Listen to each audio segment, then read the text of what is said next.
دوستو بگ سوچوں میں خوش آمدید۔ پاکستان میں مرکزی مجلس شورا یا پارلیمنٹ کے 2 ایوان ہیں، جن میں سے ایک ایوان زیری یعنی لوئر ہاؤس کہلاتا ہے جو کہ قومی اسمبلی ہے، اور دوسرا ایوان بالا یا اپر ہاؤس ہے، اسے ہم سینٹ کہتے ہیں۔ یہ دونوں ایوان مل کر مجلس شورا یا پارلیمنٹ بناتے ہیں۔ پارلیمنٹ بنانے کے لیے پاکستان میں 2 طرح کے انتخابات ہوتے ہیں۔ ایوان زیری یعنی قومی اسمبلی میں عام انتخابات کے ذریعے نمائندے منتخب ہوتے ہیں، جنہیں ہر بالغ شخص براہ راست اپنے ووٹوں سے منتخب کرتا ہے، جبکہ سینٹ کے انتخابات اس سے قدرے مختلف اور پیچیدہ ہوتے ہیں۔ سینٹ یعنی ایوان بالا کیا ہے، اس کو کیوں بنایا گیا، اس میں الیکشن کیسے ہوتے ہیں، کب ہوتے ہیں؟ دوستو، ہماری ویڈیو سینٹ اور اس کے الیکشن کے اسی طریقہ کار کے متعلق ہے۔ عام انتخابات یعنی قومی اسمبلی کے انتخابات کا طریقہ بالکل سادہ سا ہے، جس کو اس مثال سے سمجھا جا سکتا ہے کہ فرض کریں ایک حلقے کے کل ووٹرز کی تعداد 5 لاکھ ہے۔ اس حلقے میں 8 امیدوار الیکشن پر کھڑے ہیں۔ ان میں سے ایک امیدوار کو 1,20,000 ووٹس ملے، دوسرے امیدوار کو 70,000، تیسرے کو 60، چوتھے کو 50 اور باقی چاروں نے کل ملا کر 1 لاکھ ووٹس حاصل کیے۔ یوں ان تمام امیدواروں نے 4 لاکھ ووٹ حاصل کیے اور باقی 1 لاکھ ووٹ کاسٹ ہی نہیں ہوئے۔ تو اس سسٹم میں جس امیدوار کو سب سے زیادہ یعنی 1,20,000 ووٹ ملے وہ کامیاب تصور ہوگا، جبکہ باقی تمام امیدواروں کی شکست تصور ہوگی، اور جو ووٹ انہوں نے حاصل کیے ہیں ان ووٹوں کے بدلے قومی اسمبلی میں کوئی نمائندگی نہیں ہوگی۔ یعنی ایک حلقہ جس کے کل ووٹرز کی تعداد 5 لاکھ تھی، ان میں ایک امیدوار صرف 1,20,000 ووٹ حاصل کر کے کامیاب ہو گیا، جبکہ اس حلقے کے باقی امیدواروں کے 2,80,000 ووٹ جو اس کی مخالفت میں کاسٹ ہوئے، ان کا کوئی شمار نہیں ہے۔ یعنی صرف 24% ووٹ حاصل کرنے والا امیدوار کامیاب قرار پایا، حالانکہ باقی 76% ووٹس اس کی مخالفت میں پڑے یا پڑے ہی نہیں۔ دوستو، یہی اس طریقہ کار کی وہ خامی ہے جس پر بہت ڈسکشن ہوتی ہے۔ دوستو، پارلیمنٹ کے دوسرے ایوان یعنی سینٹ کے اراکین کے انتخاب کا طریقہ کار ان عام انتخابات سے کافی مختلف ہے۔ اس طریقہ انتخاب میں ارکان کا انتخاب براہ راست عوام نہیں کرتے، بلکہ عوام کے منتخب شدہ نمائندے کرتے ہیں۔ قومی اور صوبائی اسمبلی میں عوام کے ووٹوں سے پہنچنے والے MNAs اور MPAs اپنے ووٹوں سے سینیٹرز کو منتخب کرتے ہیں۔ دوستو، سینٹ کے نظام سے پہلے پاکستان میں صرف ایک ہی ایوان تھا، جس میں صوبوں کے درمیان قومی اسمبلی کی نشستوں کی تقسیم آبادی کے لحاظ سے تھی۔ یعنی زیادہ آبادی والے صوبوں کو قومی اسمبلی میں زیادہ سیٹیں یعنی زیادہ نمائندگی حاصل تھی، جبکہ کم آبادی والے صوبوں کو قومی اسمبلی میں کم سیٹس یعنی کم نمائندگی حاصل تھی۔ قومی اسمبلی میں اس وقت سیٹوں کی تعداد اس طرح ہے کہ 11 کروڑ آبادی کے صوبہ پنجاب میں کل MNAs کی تعداد 183 ہے، جبکہ 1.25 کروڑ آبادی رکھنے والا صوبہ بلوچستان، اس کے ممبران کی تعداد صرف 17 ہے۔ یعنی ان اعداد و شمار کے حساب سے کوئی بھی سیاسی جماعت صرف پنجاب میں سے بھاری اکثریت سے جیت کر پورے ملک میں حکومت قائم کر سکتی ہے، جو یقیناً وفاق پاکستان کے لیے جو ایک سے زیادہ صوبوں اور اکائیوں کا مجموعہ ہے، اس کے لیے مناسب بات نہیں ہے۔ دوستو، اس مسئلے کے حل کے لیے ملک میں ایک ایسے نظام کی ضرورت تھی جس میں تمام صوبوں کو، تمام اکائیوں کو برابر کی نمائندگی مل سکے۔ 1971 میں مشرقی پاکستان کی علیحدگی کے بعد اس بات کی ضرورت اور بھی شدت سے محسوس کی گئی کہ کوئی ایسا نظام متعارف کروایا جائے جس سے تمام صوبوں کو برابر نمائندگی ملے۔ چنانچہ 73 کے آئین میں پاکستان کی سیاسی تاریخ میں پہلی بار ایک دوسرے ایوان یعنی سینٹ کا نظام متعارف کروایا گیا۔ جیسا کہ دوستو ہم ذکر کر چکے کہ سینٹ کے امیدواروں کے انتخاب کے لیے ایک مختلف طریقہ کار ہوتا ہے۔ اس نظام کو واحد قابل انتقال ووٹ یا سنگل ٹرانسفریبل ووٹ یعنی STV کہا جاتا ہے۔ انتخابات کا یہ پیچیدہ طریقہ ایک برطانوی ریاضی دان تھامس رائٹ ہل نے 19ویں صدی میں دریافت کیا تھا۔ یہ طریقہ دنیا کے بہت سے ممالک نے اپنایا اور آج بھی پوری کامیابی کے ساتھ چل رہا ہے۔ یہ طریقہ انتخاب نہ صرف سیاست میں استعمال ہوتا ہے، بلکہ اس طریقہ انتخاب سے کئی سیمی گورنمنٹ اور پرائیویٹ ادارے بھی مستفید ہو رہے ہیں۔ سینٹ اراکین کے انتخاب کے اس طریقہ کار کو ایک مثال سے سمجھا جا سکتا ہے۔ فرض کریں 40 طالب علموں کی ایک کلاس میں 4 طالب علموں کی ایک کمیٹی بنائی جا رہی ہے جو پوری کلاس کی نمائندگی کرے گی اور کلاس کے تمام 40 اسٹوڈنٹس کے ووٹوں سے منتخب ہوگی، جبکہ کلاس میں اسٹوڈنٹس کی کل تعداد صرف 40 ہے اور منتخب ہونے والی ارکان کی تعداد 4 ہے۔ تو اس انتخاب کے فارمولے کے مطابق کلاس کی کل تعداد اور منتخب ہونے والی کمیٹی کے امیدواروں کی تعداد یعنی 40 کو 4 پر تقسیم کیا تو 10 ووٹ کا عدد سامنے آیا، یعنی ان چاروں اسٹوڈنٹس کو کامیابی کے لیے کم از کم 10 ووٹس درکار ہیں۔ اس 10 کے عدد کو ہم گولڈن فگر یا جیت کے لیے درکار ووٹ کہہ سکتے ہیں۔ کلاس کی یہ ووٹنگ ایک ایسے بیلٹ پیپر پر ہوگی جس پر تمام اسٹوڈنٹ امیدواروں کے نام ایک لسٹ کی صورت میں لکھے ہوں گے، جو کہ ظاہر ہے امیدوار ہیں تو یہ 4 سے زیادہ بھی ہو سکتے ہیں، اور ان ناموں کے سامنے خالی خانے بنے ہوں گے۔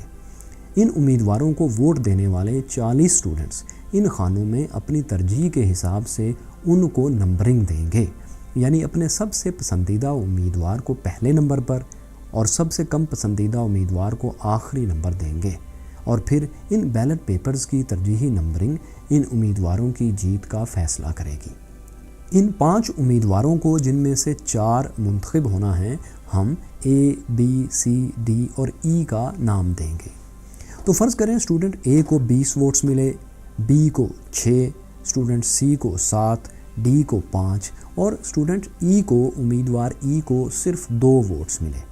اب یہاں یہ چونکہ اسٹوڈنٹ A کو 20 ووٹ ملے ہیں اور کامیابی کے لیے صرف 10 درکار تھے، تو یوں وہ اس کمیٹی کا رکن منتخب ہو گیا، جبکہ اس کے جو 10 ووٹ مطلوبہ ووٹس سے زیادہ ہیں وہ ان اسٹوڈنٹ میں دوسری ترجیح حاصل کرنے والوں میں تقسیم ہو جائیں گے۔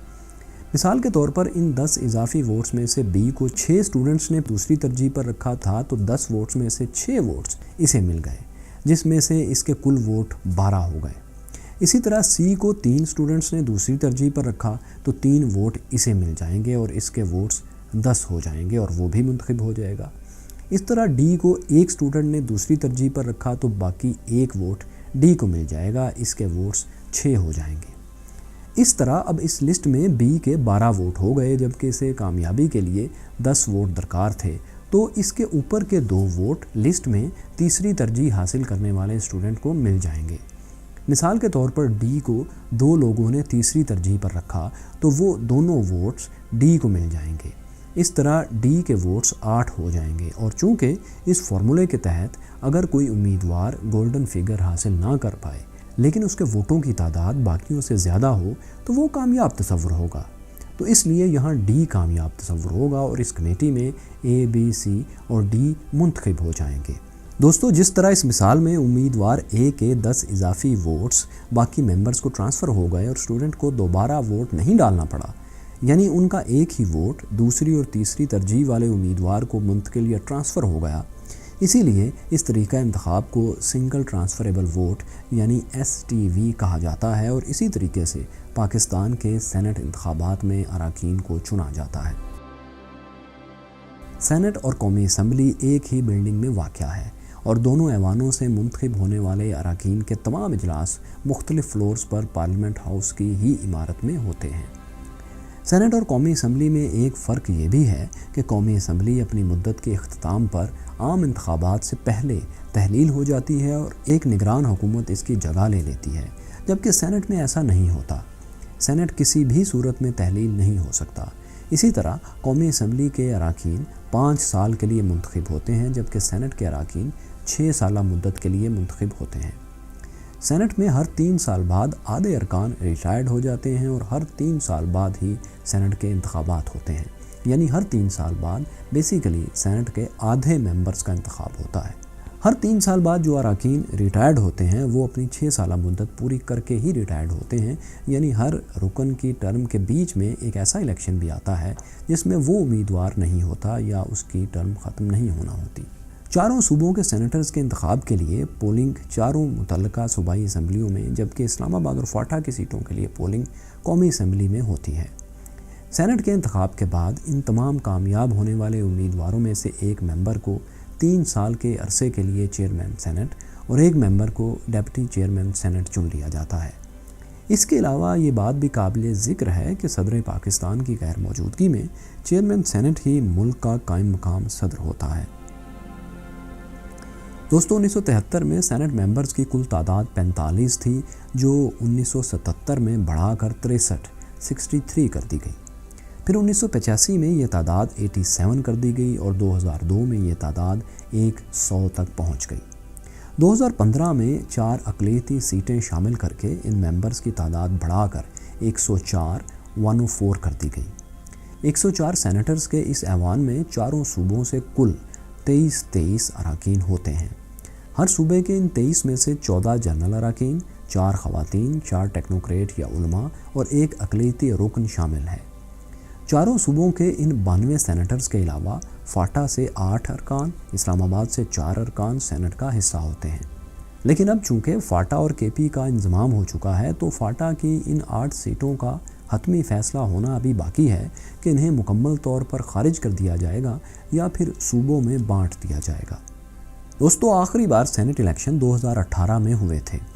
2018 میں ہونے والے سینٹ الیکشن کی 104 سیٹوں میں سے 52 سیٹوں پر انتخاب ہوا تھا۔ سندھ اور پنجاب سے 12 سینیٹرز منتخب ہوئے، خیبر پختونخوا اور بلوچستان سے 11 منتخب ہوئے، جبکہ فاٹا سے 4 اور اسلام آباد سے 2 ارکان ایوان بالا کا حصہ بنے۔ پنجاب اسمبلی کے ارکان کی کل تعداد چونکہ 371 تھی اور پنجاب سے سینٹ کی 7 خالی جنرل سیٹوں پر انتخابات ہونا تھے، تو پنجاب اسمبلی کے اراکین کی کل تعداد یعنی 371 کو منتخب ہونے والے سینٹ ممبرز کی تعداد یعنی 7 پر تقسیم کر کے گولڈن فگر نکالا گیا۔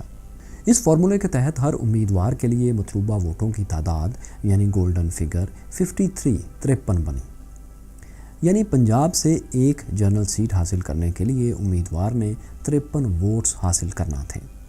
اسی طرح بلوچستان کے اسمبلی ممبرز کی کل تعداد 65 تھی اور یہاں سے بھی 7 سینیٹرز منتخب ہونا تھے، تو بلوچستان اسمبلی کے اراکین کی کل تعداد یعنی 65 کو منتخب ہونے والے سینٹ ممبرز کی تعداد یعنی 7 پر تقسیم کر کے گولڈن فگر نکالا گیا۔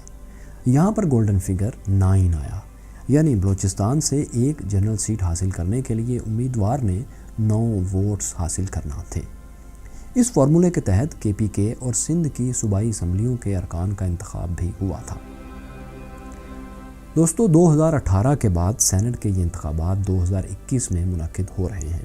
ان انتخابات میں چاروں صوبوں اور وفاق سے کل ملا کر 48 سیٹوں پر انتخاب ہوگا، جن میں 11 ممبرز پنجاب اور سندھ سے منتخب ہوں گے، 12 ممبرز صوبہ کے پی کے اور بلوچستان سے، جبکہ وفاق سے 2 سینیٹرز منتخب ہوں گے۔ اور چونکہ فاٹا کا انضمام کے پی کے ساتھ ہو چکا ہے تو فاٹا کے کل 8 ارکان میں سے 4 ارکان اپنی مدت پوری کر چکے ہیں اور وہ ریٹائرڈ ہو جائیں گے اور ان کی جگہ نئے سینیٹرز منتخب نہیں ہوں گے۔ ہاں البتہ فاٹا کے باقی 4 سینیٹرز 2024 تک سینٹ کا حصہ رہیں گے۔ دوستو ہماری یہ سینٹ کے متعلق ویڈیو آپ کو کیسی لگی کامنٹس میں ضرور بتائیے گا۔ شکریہ۔